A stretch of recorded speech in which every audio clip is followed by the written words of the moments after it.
Então, meus amados irmãos, vamos aqui para o segundo vídeo. No primeiro vídeo nós estudamos a introdução e o ponto 1, agora vamos estudar o ponto 2. O ponto 3 é a conclusão dessa lição de número 9 do nosso estudo desse trimestre, Verdadeiro Pentecostalismo, a lição que é Vivendo o Fervor Espiritual. Então, o ponto 2 diz a importância de manter-se cheio do Espírito Santo. A obra do Espírito Santo na vida do crente é dinâmica, ele não fica estático a partir da conversão, pois a expressão cheio do Espírito Santo significa reacender a chama do Espírito. Não se deve confundir com a expressão cheio do Espírito Santo do Pentecoste, Atos 2,4. Eu vou deixar para comentar no meio essa parte, porque ele vai repetir essa parte, principalmente aqui no ponto 3. Então ele continua, nós estamos estudando Efésios 5, esse ponto que ele quer, do 15 ao 20. No primeiro ponto nós estudamos o 15, o 16 e 17, agora vamos estudar o 18 neste segundo ponto. E não vos embriagueis com vinho. Esta frase é como a Septuaginta traduz. Não olhes para o vinho. Provérbios 23, 31. Não olhes para o vinho, pastor. O provérbio está escrito isso? Vamos lá, vamos abrir a nossa Bíblia. Vamos ver aqui o livro de Provérbios. Esse conselho foi, se eu não me engano, esse aqui foi de Salomão mesmo, 23, vamos lá, 23, 31, 23, 31. Não olhes para o vinho quando se mostra vermelho, quando resplandece no corpo e se escoa suavemente. Depois nós vamos falar sobre isso. A passagem em Provérbios explica as consequências destrutivas da bebedeira e a compara com a picada de uma cobra. A palavra usada para contenda significa também devassidão, dissolução. Esses termos são incompatíveis com a ética cristã. É incompatível a devassidão? Vamos lá. 1 Coríntios 6,10. Volto a dizer, como eu disse no primeiro vídeo, nós estamos aqui num estudo bíblico. Por isso nós estamos lendo vários textos da Bíblia. Não lemos todos, mas o irmão está na sua casa, tem a lição em PDF, pode ler também. Olha bem que palavra forte. Eu de vez em quando digo isso na igreja, Não erreis. Então, não cometa o erro. Nem os devassos, nem os idólatras, nem os adúlteros, nem os efeminados, nem os sodomitas, nem os ladrões, nem os avarentos, nem os bêbados, nem os maldizentes, nem os roubadores herdarão o reino de Deus. Então é forte a palavra. Pastor, Jesus é amor, vai levar todo mundo para o céu. Não, meu amor, vai levar quem cumprir a sua vontade. Não é aquele que está fora. Quem se arrepender, alguém pode estar cometendo esses erros, se arrepender, deixar o seu pecado. Vou até ler mais um. Deixa eu ver aqui que eu acho. Eu usar esse texto na pregação, vou até ler mais um texto para você, eu vou ver se. Eu acho que eu não vou nem dizer o texto antes para ver se está certo ou errado. Mas eu acho que eu vou ler certinho aqui. Olha esse texto para você aqui, dentro desse assunto que estamos falando. Não. Deixa eu ver. Não, agora não achei. Por isso que eu até nem falei antes, Mas depois eu vou achar. É um texto de provérbio que diz que aquele que se arrepende e deixa o seu pecado, então esse será perdoado. Tem que deixar o pecado. Então, vou repetir aqui. Esses termos são incompatíveis com a ética cristã. Então, disse devassidão e dissolução. Mas é muito comum entre os pagãos que procuram buscar a felicidade nos prazeres mundanos que resultam sempre de desgraça. Então, não vos embriagueis com vinho, em que há contenda. Contenda parece briga, Realmente, quem se embebeda muitas vezes se envolve em briga. Mas o termo para o grego não é contenda no sentido de briga, devassidão e dissolução. E aí ele dá uma situação, os bêbados, os devassos, os idólatras, os sodomitas, os efeminados. A bebida vai levar o homem a fazer isso tudo, pastor? Não, é um dos caminhos que pode levar. Pastor, é proibido na Bíblia beber? Não, meu amado irmão. Eu até não gosto de falar isso, porque muita gente entende errado. A Bíblia proíbe se embebedar, se embriagar. Mas o texto de Provérbio diz, não olhe por vinho quando está vermelho. Na verdade, o que acontece? Eu, pastor Hélio Ornelas, oriento os meus membros a que nem comecem. Então é uma coisa que você pode evitar, pode se abster. Nem todas as coisas me são lícitas, mas nem todas convêm. Todas as coisas lícitas, mas nem todas edificam. Todas as coisas que são lícitas, mas não deixarei dominar por uma delas. Há coisas que você pode fazer, mas que pode tornar-se um embaraço na sua vida, como diz lá o texto de Hebreus, deixando o pecado um embaraço. Então, quando as pessoas se tornaram alcoólatras, quando eles começaram a beber o primeiro copo, não quando eles beberam o último. Porque tomaram o primeiro, deu vontade de tomar o segundo, terceiro, o quarto, o quinto, o décimo. Nem todo mundo que começa a beber é alcoólatra, não. Mas eu então evito. Então, a minha orientação é que não beba bebida alcoólica de espécie alguma. Tá? Porque ali você pode ser levado ao pecado. E aí é que nós temos que evitar. Vamos para o ponto 2. Contrapartida, sempre com essa conjunção adversativa, quando tem mais, quando no entretanto, não vos embriagueis com vinho, mas que não basta não embriagar com vinho. Não basta só não beber, mas enchei-vos do Espírito. Essa expressão indica renovação, novo enchimento do Espírito. Atos 4:8 e 13:9. A ação do Espírito na vida cristã não é estática. Nele somos renovados no nosso dia a dia. Essa experiência acontece reiteradamente em nossos dias. Isso vem desde o Pentecostes. Os discípulos já tinham o Espírito antes do Pentecostes, João 20:22, e já eram salvos, Lucas 10:20. Todos os crentes de Jesus, pentecostais e não pentecostais, batizados no Espírito Santo e não batizados, têm o Espírito Santo. Segundo 1 Coríntios 3:16 e Gálatas 3:2-5. O apóstolo se refere à plenitude do Espírito, em enchevo do Espírito, que é a característica típica dos pentecostais. Então, mais enchevo do Espírito é a busca constante da direção de Deus na nossa vida e ser guiados pelo Espírito Santo de Deus. E como eu sou guiado pelo Espírito Santo de Deus? Através das formas como Deus fala. Deus fala de várias maneiras ao meu coração. Deus fala através da sua palavra. Deus pode falar em visões, em sonhos, em profecias, em revelações. Tudo isso Deus pode falar. Sendo que temos aprendido nesse trimestre, como eu tenho ensinado sempre à igreja, os irmãos sabem disso, que tudo o que for fora de ler a Bíblia tem que ser provado pela Bíblia. Como assim, pastor? Tem uma revelação. Alguém te revela. Deus me revelou por irmão que tem que acontecer isso na sua vida, enfim, que tem que ser assim, tem que ser assado, enfim. Bate com a Bíblia. Está correto? Ou se é uma palavra que não tem como comparar com a Bíblia, mas é de fatos que irão acontecer, tem que se esperar para ver se eles vão acontecer, e acontecendo, o final será esse. Porque a profecia ela foi dada por Deus para consolação, exortação e edificação da igreja. Se não tem nenhuma dessas funções, se uma profecia foi dada, não é para exortar, não é para consolar, não é para edificar, então ela não é bíblica, não vem da parte de Deus. Ela pode ser humana e, quiçá, e aí nós sempre falamos com bastante reticência, até da parte do diabo. Então, cuidado, meu amado irmão. Deus, nós somos pentecostais, acreditamos no batismo com o Espírito Santo, acreditamos nas línguas estranhas, acreditamos na interpretação de língua, na profecia, todos os dons. Acreditamos também no fruto do Espírito, que deve estar no meio do crente, e tudo mais que temos estudado.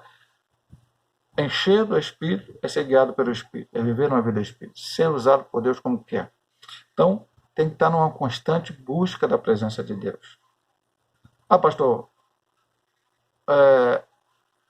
mas eu leio a Bíblia todo dia, eu oro todo dia, eu busco a presença do Senhor. É isso que você tem que fazer. Ele vai falar, ele falou lá interagindo com o professor que eu li para você. O dia que o crente perder a vontade de ler a Bíblia, perder a vontade de orar, perder a vontade de jejuar, perder a vontade de ir na igreja, é sinal que alguma coisa está errada na sua vida espiritual. Então ele está se afastando de Deus, está abrindo brecha para o pecado, está abrindo brecha para a falta de fé. Então ele tem que buscar em Deus essa renovação espiritual, antes que ele decaia e vire até um apóstata, aquele que deixou a sua fé. Cuidado com isso. Não confundir com o batismo no Espírito Santo. E já foi estudado na lição 3, ele repete isso aqui, agora que eu vou dar ênfase do que ele disse, ele disse isso na verdade prática. Isso já foi estudado na lição 3. Em outras passagens, cheio do Espírito Santo, de respeito ao batismo no Espírito Santo. Atos 2, 4 e 9, 17. Mas não ao caso de Efésios 5, 18. O batismo no Espírito Santo é uma experiência distinta da conversão. O significado de palavras e expressões bíblicas na Bíblia deve ser entendido e interpretado à luz pelo seu contexto. Observe a frase. Então Pedro, cheio do Espírito Santo, lhe disse, Atos 4, 8. Ora, Pedro foi batizado no dia de Pentecostes. Logo, a expressão mostra a dinâmica do Espírito na vida do apóstolo. Da mesma forma, o trecho Saulo, que também se chama Paulo, cheio do Espírito Santo, fala de alguém já batizado no Espírito Santo. E é evidente que cheio do Espírito Santo se refere à plenitude do Espírito. Então, meu amado irmão, o que acontece? Pedro era batizado com o Espírito Santo. E depois fala em 4 de Apóstolos que ele estava cheio do Espírito. E ser cheio do Espírito aqui, meu amado irmão, não é um momento. Ah, pastor, Pedro estava vazio do Espírito e de repente ele foi cheio e fez um milagre. Daqui a pouco ele ficou vazio de novo, depois foi cheio. Não, meu amado irmão, é uma vida constante. Nós falamos nisso na lição. É como a lâmpada que tinha que estar acesa, é como incenso que tinha que estar sempre ali, aceso na presença ali, como é o maná que todo dia caía. Enfim, vários exemplos que estão dando na Bíblia, com a continuidade da vida cristã. A vida cristã não pode ser essa de alto e baixo. Você tem que estar sempre buscando a Deus. Pastor, mas às vezes eu estou meio desanimado. Desanimado, você vai orar a Deus, você vai pedir misericórdia a Deus, pedir graça. Ouvi muitos relatos que na época da pandemia, muitos crentes se afastaram do Senhor. Aí, meu irmão, desculpa, eu vou falar uma coisa. O crente não estava afastado, não se afastou na época da pandemia, ele já estava afastado. Porque a Bíblia diz que nada poderá nos separar do amor de Deus, nem tribulação. Eu posso até ler na Bíblia, vou até ler para você aqui. Como é estudo bíblico, né? É estudo bíblico. Vamos lá. Romanos. E você lê esse texto todo na sua casa depois. Eu vou ler só um texto, ó. Vou lá. Vou ler só a parte final. Romanos 8, 38 e 39. Porque eu estou certo que nem a morte. Ih, pastor, pessoas amigas minhas morreram com a pandemia. Então, vou me afastar de Jesus. Não, a morte não. Nem a vida, nem os anjos, nem os principados, nem a potestade, nem o presente, nem o porvir, nem a altura, nem a profundidade, nem alguma outra criatura podem nos separar do amor de Deus que está em Cristo Jesus, nosso Senhor. E um pouco antes, ele faz uma pergunta. Quem nos separará do amor de Cristo? A tribulação, a angústia, perseguição, fome, nudez, perigo, espada? Não, nada disso poderá nos separar. Então, meu amado irmão, se eu estou em Cristo, se eu sou um servo de Deus, eu preciso estar sempre buscando a presença do Senhor. Mas eu já tenho o Espírito Santo na minha vida e preciso, a cada dia, me revestir mais desse poder. Deus, quando eu falo na igreja, oração preventiva, algumas pessoas não conseguem entender. Antes do problema vier, ora para que, se ele vier, você esteja pronto para vencê-lo, em nome de Jesus. Vamos aqui adiante para o ponto 3. Nosso tempo aqui também está um pouco escasso hoje. Vigilantes contra a frieza espiritual. Você deve se lembrar de que um dos requisitos para compor o grupo dos 7 diáconos, em Atos 6,3, era ser cheio do Espírito. Como identificar alguém cheio do Espírito? O apóstolo apresenta pelo menos 3 características: o testemunho transbordante, a vida de gratidão e de submissão. Muito importante, mas são 3 pontos que ele vai falar aqui no Efésios 5, né? Agora no versículo 19 e 20 e 21. Então vamos lá. Primeira característica do crente cheio do Espírito: testemunho transbordante. É um sinal evidente. Os cantos são a expressão de alegria e de louvor a Deus, além da função de instruir a igreja. Isso é importante aqui falar rapidamente sobre isso. A todo canto, pastor? Não, meu irmão. Estamos gravando muito hino aí que está desinstruindo a igreja. Então, cuidado. Nem todo louvor que você ouve na rádio, que ouve aí na internet, é realmente edificante e edifica e ensina a igreja. Ele tem que ter uma letra que se baseia na Bíblia. Muita gente está gravando coisas que não tem nada a ver com a Bíblia Sagrada. Cuidado com isso. Os cristãos expressam por meio dos hinos seus anseios, suas esperanças, aquilo que acreditam estar inspirado na vida das personagens bíblicas e nas promessas divinas. Os salmos são o saltério de Jael, o livro dos salmos aos quais o Espírito dá uma vida nova. Muitos deles são adaptados à música ainda hoje no judaísmo e no cristianismo. Quando eu era jovem, cantava sempre o Salmo 96. Ou outros, Salmo 100, Salmo 23. Salmo 23 é muito cantado, em várias versões. Então, ainda hoje, os salmos são cantados, como eram no tempo lá do Antigo Testamento. Os hinos são e do Novo Testamento também, né? Os hinos são uma referência às primeiras composições cristãs e lamentamos o fato de não terem sobrevivido. Mas algumas das suas estrofes estão no Novo Testamento. Filipenses 2, 5 a 11 é um bom exemplo. Os cânticos espirituais, palavras não premeditadas, cantados no Espírito durante a adoração, são um poderoso meio de edificação que contribui para a glória de Deus. Ele está se referindo ao versículo 19 que lemos. Diz assim: falando entre vós com salmos e hinos e cantos espirituais, cantando salmodiando ao Senhor no vosso coração. Então, a primeira característica do cheio do Espírito é alguém que louva a Deus. Mas louvar aqui, meu amado irmão, é louvar de coração. Ah, pastor, é aquele que canta no grupo de louvor da igreja? Não, aquele também está louvando a Deus, aquele também está cantando, está salmodiando a Deus. Se estiver fazendo de coração, Deus está recebendo. Aquele que canta bonito, aquele que sabe dar aqueles agudos, aqueles graves, vai para lá, vai para cá, fica bonito. Sim, também, este se está louvando de coração, louvado seja o nome do Senhor. Mas aquele que canta fora do ritmo, aquele que canta, pastor, mas eu tenho que apresentar o melhor para Deus. Sim, meu amado irmão, o melhor para Deus. Se o meu melhor é cantar daquele jeito, eu não tenho o ritmo, esse é o meu melhor. A viúva pobre deu 2 moedas, era o melhor dela. As pessoas deram o saco cheio. Jesus disse que ela deu mais para Deus.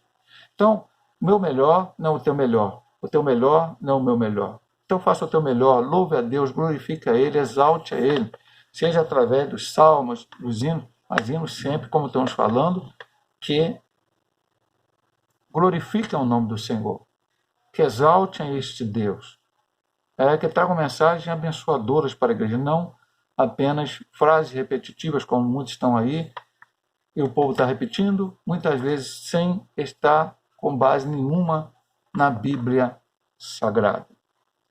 Então, muito cuidado. Testemunho transbordante. Mas testemunho transbordante, quando ele fala aqui, é só cantar? Não. Também é falar de Jesus para as pessoas. E, especialmente, mesmo que eu tenho falado, a gente prega mais sem palavras do que com palavras. Então, as pessoas têm que olhar para nós e ver Cristo, Jesus, nas nossas atitudes. Temos que viver o Evangelho. E aí, sim, será uma vida cheia do Espírito, uma vida transbordante no Senhor. A segunda, dá graça em tudo. Eu vou voltar ao versículo, que diz aqui na introdução, dando sempre graça por tudo a nosso Deus e Pai, em nome de nosso Senhor Jesus Cristo. Essa é a vontade de Deus e deve ser a marca de todos os cristãos. 1 Tessalonicenses 5,18, em tudo dá graças, porque essa é a vontade de Deus. O Espírito nos leva a uma vida alegre, dando sempre graça por tudo nosso Pai, em nome do nosso Senhor Jesus Cristo. O Espírito Santo nos capacita a levar uma vida de gratidão a Deus, Pai centrado em Cristo.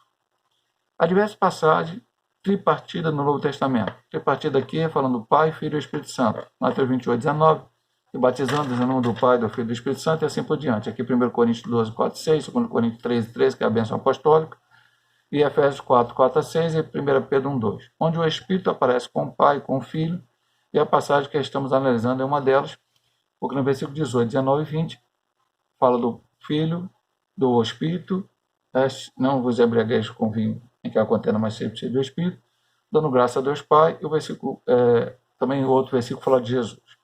Mas o importante aqui é dar graça. Eu quero falar sobre isso. Às vezes eu falo na igreja, minha irmã, tudo é graça. Texto de Tessalonicenses. Pastor, eu vou dar graça porque eu estou desempregado. Vou dar graça porque eu estou doente. Eu vou dar graças, agradecer a Deus porque eu tenho um problema na minha família. Não exatamente por isto. Eu vou dar graça porque eu estou desempregado, mas Deus tem me sustentado, Deus está comigo. Porque, meu amado irmão, Deus nos abandona a gente porque a gente está passando um problema. Israel passou por problemas e Deus já passou por 70 anos de cativeiro, Deus permitiu que eles pensassem, mas Deus estava com eles naquele momento. E quando foi mão forte, Deus tirou eles de lá e trouxe de volta. Porque eles só voltaram porque Deus tirou eles de lá. Porque Deus agiu. Deus a vida de estudamos na escola Mical há 2 trimestres passados, trimestre passado foi Joia, antes foi a saída do povo cativeiro, do Erico Beggs, aquelas lições maravilhosas que estudamos, quando o povo saiu do cativeiro voltou à vida pós-exílio. E, veja bem, Deus falou de Ciro, acho que se não me engano, 700 anos antes, alguma coisa assim, de Ciro viver através do profeta Isaías. Ciro foi usado por Deus. Aquele povo só saiu. O povo ficou 400 anos no Egito, cativo lá atrás, e só saiu porque Deus usando Moisés com mão forte, abriu o mar vermelho, tudo isso. Então, não, mas o povo está no cativeiro, está no Egito, Deus não está com ele. O povo passou 40 anos no deserto, Deus estava com ele. O pessoal fala deserto é lugar de coisa ruim, coisa... Não, mas deserto é lugar de milagre. Foi no deserto que eles receberam maná, foi no deserto que saiu água da rocha, foi no deserto que eles passaram 40 anos e a sua roupa não estragou, os seus sapatos, seus calçados. Eles não passavam frio, porque o Senhor, de noite era uma coluna de fogo, não passavam calor, porque de noite tinha uma nuvem para não passar calor. Deus fez milagre, maravilha no meio dele diversas vezes. Deus derrotou os amalequitas. Enfim, muita coisa aconteceu no deserto. O que tem que acontecer, meu amado irmão, é você ser agradecido a Deus. Deus operou o seu milagre, obrigado, Senhor. Deus fez do jeito que eu queria, louvado seja o nome do Senhor. Deus não fez do jeito que eu queria, louvado seja o nome do Senhor, como Jó fez. Deus deu, Deus tirou, louvado seja o nome do Senhor. Recebemos de Deus os bens, nós recebemos o mal, mas eu fico só focado naquilo que eu quero, o meu desejo. O ponto anterior lá, o primeiro ponto, falava disso. Jesus orou, feita a sua vontade, não é a minha vontade. Então, quando eu vivo uma vida, aposto as 3 características de quem é cheio do Espírito. Testemunho transbordante, vida de gratidão. Se a tua vida não tem sido uma vida de gratidão, se é uma vida de murmuração, aí, meu amado irmão, você precisa ser renovado espiritualmente. Porque mesmo com problema, doença, dificuldade, Deus está ao teu lado. Deus está te ajudando, Deus está abençoando a tua vida. E o último ponto é a sujeição. O quebrantamento e a humildade expressam bem a plenitude do Espírito. A submissão é outra consequência de uma vida na plenitude do Espírito, pois o Espírito nos capacita a essa sujeição. É dever cristão se submeter às autoridades constituídas, aos seus superiores hierárquicos. Essa sujeição deve haver entre os irmãos na igreja. Então, preciso ser uma pessoa sujeita. Primeiro a Deus. Em primeiro lugar, a Deus. Completamente a Deus. E a quem ele tem levantado. Pastores, levantados por Deus. Pastor, às vezes o pastor erra como todos erram. Mas você foi colocado sob a direção daquele pastor, está ali, Deus te colocou naquele lugar. Entenda, ora pelo teu pastor, se você por um acaso não concorde com alguma decisão que ele tome, alguma coisa que ele fale, mas seja sujeito, obedeça aquele lugar onde você está. As autoridades, pastor, mas nosso prefeito é ruim, o nosso deputado é ruim, o nosso senador é ruim, o nosso presidente é ruim, não gosta desse. Seja sujeito às autoridades. Se estão lá porque Deus permitiu que tivessem. Foi a fraude eleitoral. Esquece esse negócio de fraude eleitoral, de não sei o que lá. O mundo pode fazer o que quiser, se Deus não permitir. Deus tira, meu amado irmão. Quantos aí entraram e saíram? Não ficaram.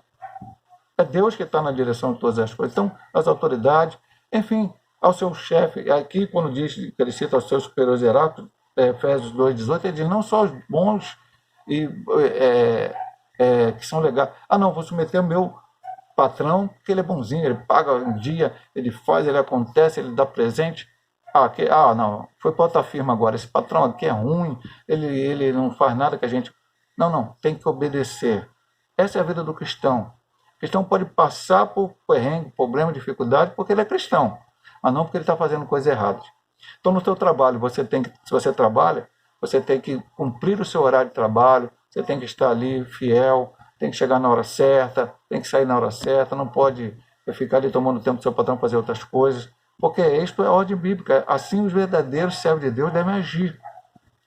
Estou satisfeito com esse trabalho, então sai e procura um outro trabalho, um outro patrão, outra firma, mas não fazendo coisa errada. E assim por diante em qualquer área da sua vida. Então, sujeitão. Primeiro e total, absoluto a Deus. Eu tenho que estar sujeito a Deus e aceitar a sua vontade. Então, com essas 3 características, testemunho transbordante, vida de gratidão e sujeição, como está no versículo 21, verdadeiramente é uma vida que pode, através desses frutos, porque ele fala aqui, os diáconos, para ser diácono, em Atos 6, foram escolhidos 7 diáconos, Estevão é um deles, homens que precisavam ser cheios do Espírito Santo. Como é que o apóstolo ia entender que era cheio do Espírito Santo? Era batizado com o Espírito Santo? Não, batizados já foram antes. Eram pessoas que viviam em testemunho transbordante, viviam dando graças em sujeição. Estevão pregou a palavra de Deus e foi morto, mas ele pediu a Deus para que não imputasse aquele pecado àqueles que o matavam. Vamos aqui para a nossa conclusão da lição de hoje. O significado de encher do Espírito é ter vida cristã na plenitude do Espírito Santo. Isso envolve todos os aspectos da nossa vida, desde o cultos até o lar, desde o lar até o trabalho e a sociedade. Por meio desse testemunho é possível observar quem é cheio do Espírito Santo. Então veja bem, meu amado irmão. Vida cristã na plenitude do Espírito. É dentro da igreja, pastor. Não, no seu lar. É como você tem um relacionamento com a sua esposa, com seus filhos, com seus irmãos, com seu pai, com a sua mãe. Não adianta na igreja eu falar línguas estranhas, profetizar, nada contra isso. Mas em casa não obedecer o papai e a mamãe, não obedecer não ser sujeito ao papai e à mamãe, o pai não ser bom orientar os filhos, enfim, amar a esposa. Não dentro da minha casa. Da mesma forma, no meu relacionamento com meus vizinhos, com meu patrão, com meus colegas de trabalho, com as autoridades. Então, ser cheio do Espírito é uma vida de sujeição, como falamos nesse último ponto aqui. E ele diz aqui, desde o culto até o lar, desde o lar até o trabalho e a sociedade. E por meio desses testemunhos é possível observar quem é cheio do Espírito Santo. Deus assim nos permitir. Semana que vem estaremos com mais uma das nossas lições. No caso, a lição 10. Muito interessante. O Senhor Jesus cura hoje. A Windapa que diz, Cristo cura sim. Eu não sei nem se ele vai ser esse aqui que ele vai... Deixa eu até dar uma olhada aqui, né? Nos hinos... ele vai... acho que é o hino 7, exatamente isso. Cristo cura sim. Ele continua operando seu milagre hoje. Se Deus quiser, semana que vem estaremos aqui ministrando mais uma lição. Deus abençoe nossos amados irmãos em Cristo Jesus.